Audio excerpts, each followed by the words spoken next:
हाँ चल। नमस्कार। आज मैं फिर आप लोगों के सामने कक्षा 10 के विज्ञान विषय को लेकर प्रस्तुत हुई हूँ और मैं अपने मैंने जो टॉपिक लिया था रासायनिक अभिक्रियाओं का संतुलन, उसी को मैं आगे बढ़ा रही हूँ और आज आप लोगों के सामने 4 अभिक्रियाओं को संतुलित करके आपको बताऊंगी। और मेरा आप लोगों से अनुरोध रहेगा कि आप उन अभिक्रियाओं को घर में बुक्स की सहायता से जरूर देखें और अन्य अभिक्रियाओं को भी संतुलित करने का प्रयास करें। आज मैं आप लोगों को बताऊंगी कि जो अभिक्रियाएं हैं उनको संतुलित कैसे करेंगे। सबसे पहले मैं सबसे आसान अभिक्रिया लेती हूँ। तो इससे सबसे पहले आसान अभिक्रिया क्या है? पहली अभिक्रिया ये है कि जब मैग्नीशियम को ऑक्सीजन के साथ अभिक्रिया कराई जाती है तो मैग्नीशियम ऑक्साइड बनता है। Mg मतलब मैग्नीशियम, O फॉर ऑक्सीजन। और जब मैग्नीशियम ऑक्सीजन से अभिक्रिया करता है तो मैग्नीशियम ऑक्साइड बनता है। यह अभिक्रिया आप लोगों की बुक्स में है। अब ये जो अभिक्रिया है ये संतुलित है या नहीं है, हम पहले उसको परमाणु की संख्या देखेंगे, उससे हमें पता चलेगा कि अभिक्रिया संतुलित है अथवा नहीं है। लेकिन जो अभिक्रिया इस प्रकार से हमने लिखी है इसे हम कंकाली अभिक्रिया कहते हैं। अगर ये संतुलित नहीं है तो ये कंकाली अभिक्रिया है, और जब ये संतुलित हो जाएगी तो ये अभिक्रिया किसी रासायनिक अभिक्रिया को प्रदर्शित करेगी, अर्थात ये कंकाली अभिक्रिया किसी रासायनिक अभिक्रिया को प्रदर्शित नहीं करती है। तो हम देखते हैं कि ये संख्या ये जो अभिक्रिया है, ये समीकरण है, किसी अभिक्रिया को प्रदर्शित करेगा या नहीं करेगा। सबसे पहले हम देखते हैं अभिकारकों में तत्व के परमाणु, यानी अभिकारक में कौन कौन से तत्व के परमाणु हमें दिखाई दे रहे हैं। तो अभिकारक जो अभिक्रिया में भाग ले रहे हैं तो कौन कौन से हैं? Mg फॉर मैग्नीशियम और दूसरा है ऑक्सीजन। अब हम देखते हैं कि मैग्नीशियम के परमाणु की संख्या अभिकारकों में कितनी है। Mg में कुछ नहीं है और Mg मतलब 1, मतलब इसको हम कितना मानेंगे, इसकी परमाणु संख्या कितनी है? 1। और ऑक्सीजन के परमाणु की संख्या कितनी है? O2 भी परमाणु है, तो ऑक्सीजन की परमाणु की संख्या कितनी होगी? 2। वैसे ही मैग्नीशियम ऑक्साइड जब इससे उत्पाद बना तो इसमें मैग्नीशियम की संख्या कितनी है? MgO। यहाँ मैग्नीशियम की संख्या कितनी है? 1। और यहाँ पर भी दूसरा जो परमाणु है किस तत्व का परमाणु? ऑक्सीजन का, उसकी संख्या कितनी है? 1। ये हमने 9th क्लास में पढ़ा है। अब देखते हैं, देखिए मैग्नीशियम अभिकारक में कितना है? 1। उत्पाद में कितना है? 1। और ऑक्सीजन अभिकारकों में कितना है? 2। और उत्पाद में कितना है? 1। इसका मतलब है जब अभिकारकों में और उत्पादों में परमाणु की संख्या, मतलब तत्व के परमाणु की संख्या बराबर नहीं होती तो वह संख्या हमारी संतुलित अभिक्रिया नहीं कहलाती है। इसके लिए अभिक्रियाओं को संतुलित करना बहुत आवश्यक है। तो सबसे पहले हम अभिक्रिया को संतुलित कैसे करेंगे? तो ये आसान सी अभिक्रिया है। यहाँ पर हम देखते हैं ऑक्सीजन कितने हैं, तो मैग्नीशियम 1 है लेकिन ऑक्सीजन कितनी है? 2। तो क्योंकि ऑक्सीजन एक ही जगह पर उत्पाद में है तो हम उसको कितने से गुणा कर देंगे? 2 से। 1 2 2, 1 into 2 2। इसका मतलब है कि हम इस यौगिक को, मैग्नीशियम ऑक्साइड को किससे गुणा कर देंगे? 2 से। मैग्नीशियम ऑक्साइड को किससे गुणा किया हमने? 2 से। हम हमेशा याद रखेंगे कि किसी यौगिक के हमने उसके अनुपात में छेड़खानी नहीं करनी है। MgO हमेशा MgO ही रहेगा, वो अपने आप में एक यौगिक है, उसके अंदर जो परमाणु की संख्या में हम बिल्कुल भी छेड़छाड़ नहीं करेंगे, बस उसके परमाणु, उसके अणु की संख्या को हम बढ़ा देंगे। तो इस प्रकार हमने जो है मैग्नीशियम ऑक्साइड के जो अणु की संख्या कितनी कर दी है? 2। लेकिन इसके साथ हमें एक चीज लग रही है कि ऑक्सीजन के परमाणु की संख्या कितनी हुई? 2। साथ ही साथ इसमें मैग्नीशियम के परमाणु की संख्या भी कितनी होगी? 2। इसका मतलब है कि मैग्नीशियम भी कितने बढ़ गए हैं? 2। 1 दूनी 2, यानी मैग्नीशियम के परमाणु की संख्या कितनी होगी है? 2। लेकिन एक चीज यहाँ पर तो मैग्नीशियम, अब देखिए ऑक्सीजन के परमाणु की संख्या 2 होगी तो ऑक्सीजन यहाँ पर भी उत्पाद में भी 2 होगी, लेकिन मैग्नीशियम के परमाणु की संख्या यहाँ 1 है, यहाँ 2 है। इसका मतलब है कि यहाँ पर भी हमें मैग्नीशियम के परमाणु की संख्या को कितना करना पड़ेगा? 2। तो 1 दूनी 2, 2 हो गया। इसका मतलब सिर्फ यहाँ नहीं है, यहाँ से भी है, क्योंकि हमने वो संतुलित कहाँ करना है? अभिक्रिया में। तो यहाँ पर हम मैग्नीशियम की संख्या को कितना कर देंगे? 2। और इस प्रकार जो हमारी कंकाली अभिक्रिया थी उसको संतुलित अभिक्रिया के रूप में हम नीचे लिखेंगे, यानी जो हमारी संतुलित अभिक्रिया हो जाएगी Mg 2Mg plus O2 equals to, जो हमारे एरो है 2MgO। ये हमारी प्रथम सबसे सरल अभिक्रिया है जो हमने सम्मिलित करके देखी है। अब एक हम अभिक्रिया दूसरी देखेंगे।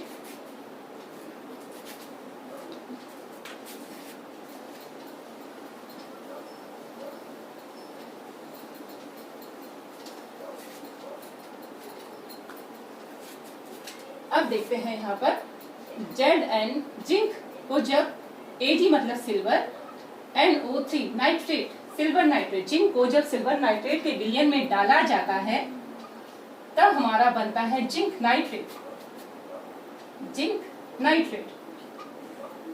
Plus Ag। ये दूसरी अभिक्रिया है। अब इसमें मैं लिख रही हूँ अभिकारक कौन कौन से तत्व के परमाणु हैं, फटाफट लिखने हैं। इसमें कौन कौन से तत्व हैं अभिकारकों में? जिंक, फिर सिल्वर, फिर नाइट्रोजन, और तीसरा जो तत्व का परमाणु है वो है ऑक्सीजन। अब इसकी संख्या, जितने तत्व के परमाणु हमारे अभिकारकों में होंगे हमारी रासायनिक अभिक्रिया में उत्पाद में भी उन्हीं तत्वों के परमाणु होंगे। यानी यहाँ पर भी हमें पता हो चल गया होगा कि यहाँ पर भी जिंक, सिल्वर और नाइट्रोजन और ऑक्सीजन के परमाणु हैं। लेकिन कितने हैं अब हम पता लगाएंगे। यहाँ पर जिंक कितना है? 1, सिल्वर कितना है? 1, नाइट्रोजन कितना है? 1, और ऑक्सीजन कितना है? 3। यहाँ पर देखते हैं जिंक कितना है? 1, NO3 whole twice. NO3 whole twice का मतलब है कि जो N है वो भी कितने हैं? N के ट्वाइस है ना, तो ये कितने हैं? N कितने हैं यहाँ पर? 2, O3 3 कितने हैं? यहाँ O3 है लेकिन किससे गुणा है? 3 2 जा 6, और Ag कितना है? 1। इससे हमें एक बात पता चली कि O कितने हैं यहाँ पर? 3, लेकिन यहाँ पर कितना है? 6। अब इनको हम बराबर करने के लिए गुणा करेंगे ताकि वो बराबर हो जाए। यहाँ पर कितना है? ऑक्सीजन 3 और यहाँ पर 6। नाइट्रोजन कितना है? 1, यहाँ पर कितना है? 2। इसलिए हमको बराबर करने के लिए सबसे पहले हम ऐसे तत्वों को देखते हैं जो सिर्फ एक जगह पर हो। यहाँ पर नाइट्रोजन कितना है? 1, और यहाँ पर कितना है? 2। इसका मतलब है हम यहाँ पर अभिकारक जिसमें नाइट्रोजन है उसको किससे गुणा करेंगे? 2 से, यानी 2। तो यहाँ पर हमने अगर नाइट्रोजन को गुणा किया है 2 से, इसका मतलब है इस अभिकारक में को हम आगे से उसके अणु की संख्या कितना कर देंगे? 2। अब हमने एक चीज देखी कि नाइट्रोजन की संख्या तो 2 हुई, लेकिन जब हमने अणु की संख्या बढ़ाई तो उसके साथ सिल्वर के जो परमाणु की संख्या भी बढ़ गई। यहाँ सिल्वर का पहले 1 परमाणु था, अब कितने हो गए? 2, क्योंकि एक ही जगह पर है तो हम क्या करेंगे? 2 से गुणा 2। ऑक्सीजन के परमाणु पहले कितने थे?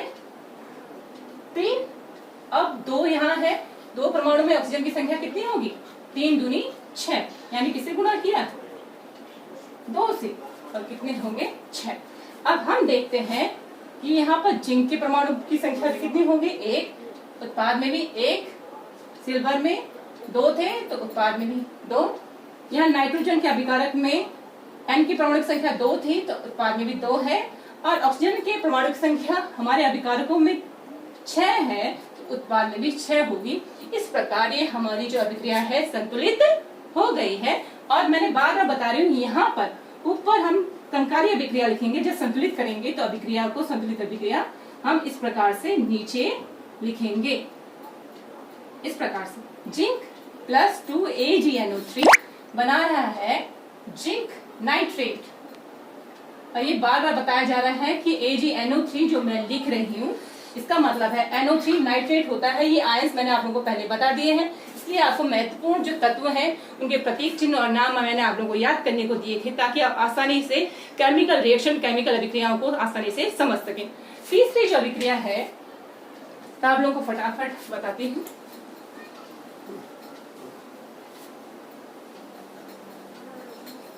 तीसरी अभिक्रिया मैं आप लोगों को बताती हूँ। NaOH मतलब सोडियम हाइड्रोक्साइड H2SO4 यानी सल्फ्यूरिक एसिड से बनता है सोडियम सल्फेट NO2। Na मतलब सोडियम, SO4 सल्फेट, और हाइड्रोजन गैस लिबरेट होती है। अब यहाँ पर हम फटाफट लिखेंगे कि जो अभिकारकों में कौन कौन से तत्व के परमाणु में, फटाफट आप लोगों को लिख के देती हूँ। सोडियम, ऑक्सीजन, हाइड्रोजन देख लीजिएगा, और सल्फर। Na है, O है, H है, या H 2 बार है तो हम एक ही बार H लिखेंगे। ऑक्सीजन भी 2 बार है तो हम एक ही बार लिखेंगे, और सल्फर 1 बार है तो हमने उसे लिख दिया। मतलब 2 बार कोई अभिकारक में दोनों एक जैसे ही तत्व के परमाणु हो तो उसे 1 बार हम लिखेंगे सिर्फ। तो जितने हमारे तत्व के परमाणु अभिकारक में हैं तो उतने ही हमारे उत्पाद में भी होंगे, तो सीधे हम लिख देते हैं NaOH और S। Na यहाँ पर कितने हैं? 1, O कितना है, 1 यहाँ और 4 यहाँ, यानी 1 और 4 कितने होते हैं, 5। हाइड्रोजन 1 यहाँ पर है, यहाँ पर कितने हैं, 2, यानी कितने हो गए, 3। सल्फर में जो S है कितना है, सिर्फ 1। वैसे ही सोडियम कितने हैं, Na2। सल्फर का S कितना है, सिर्फ 1। O4, O कितने हैं, 4, और हाइड्रोजन कितने हैं, 2। अब हमने एक चीज देखी, यहाँ पर हमारा किस तत्व के परमाणु में कम या ज्यादा है। देखिए सल्फर बराबर है, अब इन 3 तत्वों के परमाणु हमारे बराबर नहीं है। तो सबसे पहले हम मुख्य तत्व सोडियम से बात करते हैं। यहाँ पर सोडियम कितना है, 2, यहाँ पर कितना है, 1। तो हम सोडियम को कितने से गुना कर देंगे, 2 से, यानी कितना हो गया, 2। इस 2 से गुणा करने का मतलब ये नहीं है कि हमने सोडियम को गुणा कर दिया, यानी हमने सोडियम, जिस यौगिक में सोडियम है उसके अणुओं की संख्या को हमने 2 कर दिया है। पहले 1 अणु था, अब उसकी संख्या हमने 2 बढ़ा दी है। मैं पहले ही बोल रही हूँ, इन यौगिकों के अंदर हम चेंज नहीं करेंगे। यौगिक अगर चेंज, उनके अनुपात चेंज रहेंगे तो अलग ही यौगिक बनता है, इसलिए उनके अणुओं की संख्या को हम घटाते हैं या बढ़ाते हैं। यहाँ पर हमने 2 से गुणा किया, इसका मतलब है यहाँ हमने 2 से गुणा कर दिया है। सोडियम कितने हो गए, 2। अब देखिए यहाँ पर ऑक्सीजन की संख्या कितनी है, पहले कितनी थी, 1, अब कितनी हो गई है, 2। लेकिन यहाँ अभिकारक में दूसरा भी यौगिक है जिसमें भी ऑक्सीजन है, इसलिए जब अभिकारकों में और उत्पाद में अगर एक से अधिक यौगिक हैं और दोनों यौगिकों में एक जैसे तत्व के परमाणु हैं, तो वहां पर हम सीधे गुणा ना करके जोड़ के परमाणु की संख्या को बढ़ाएंगे। तो अब देखिए यहाँ पर कितना था ऑक्सीजन, 1, अब कितने हो गए, 2। इसका मतलब है कि ऑक्सीजन के परमाणु की संख्या कितनी बढ़ी, 1, यानी पहले कितना था, 1, अब कितने हो गए, 2, यानी कितनी बढ़ी, 1। क्योंकि यहाँ 2 जगह है इसलिए हम गुणा ना करके कितनी बढ़ा देंगे, 1 हम कर देंगे, यानी संख्या कितनी हो गई, 6। और यहाँ पर हाइड्रोजन के परमाणु की संख्या कितनी है, यहाँ कितनी थी, 1, अब कितनी हो गई है, 2, यानी सिंपल सी, क्योंकि हाइड्रोजन यहाँ दोनों जगह है, यहाँ पर भी हम गुणा नहीं करेंगे।